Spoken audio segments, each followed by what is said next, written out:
ଆତ୍ମହତ୍ୟା କଲେ ସବୁ ସମସ୍ୟାର ସମାଧାନ ହୋଇଯିବ। କାହିଁକି ତମେ ଆତ୍ମହତ୍ୟା କରିବାକୁ ଯାଉଥିଲ? ସେ ଅନେକ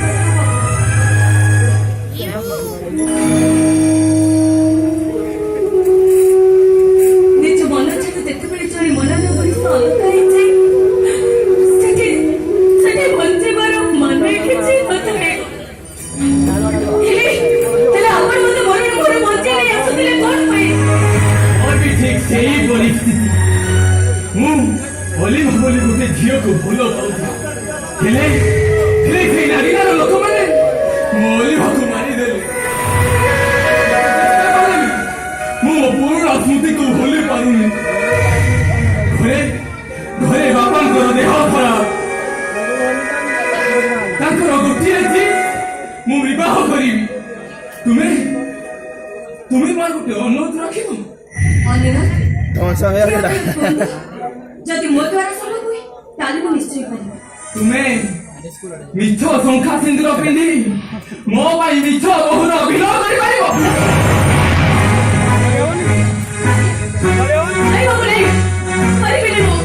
ଯାହାକୁ ଭଲ ପାଇ ତାର ତ ଶଙ୍ଖା ସିନ୍ଦୁର ପିନ୍ଧି ମୋର ପାଠ କଲିଣି। ହେଲେ ମିଛ ଶଙ୍ଖା ସିନ୍ଦୁର ପିନ୍ଧି ମିଛ ମୋର ଅଭିନୟ କରିପାରିବିନି। ଠିକ ଅଛି, ଘରକୁ ଫେରି ଯାଇ ଏ ମୁହଁ ତ ମୁଁ ବାପାଙ୍କୁ ଦେଖାଇ ପାରିବିନି।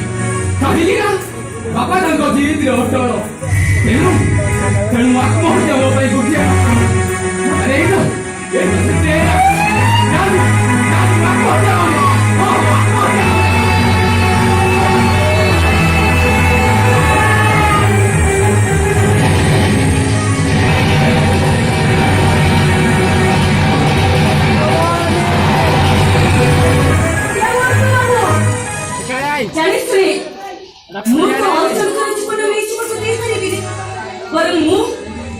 ମୁଁ ଆପଣଙ୍କ ପ୍ରଶ୍ନ ଉପରେ ରାଜି।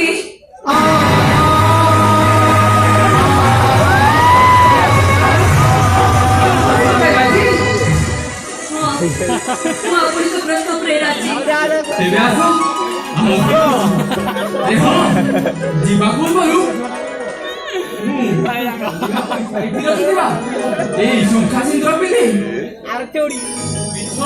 ଯିବାକୁ ପଡିବ ନା। এই শঙ্খা সিন্দুরକୁ ପିନ୍ଧି ଦିଅ।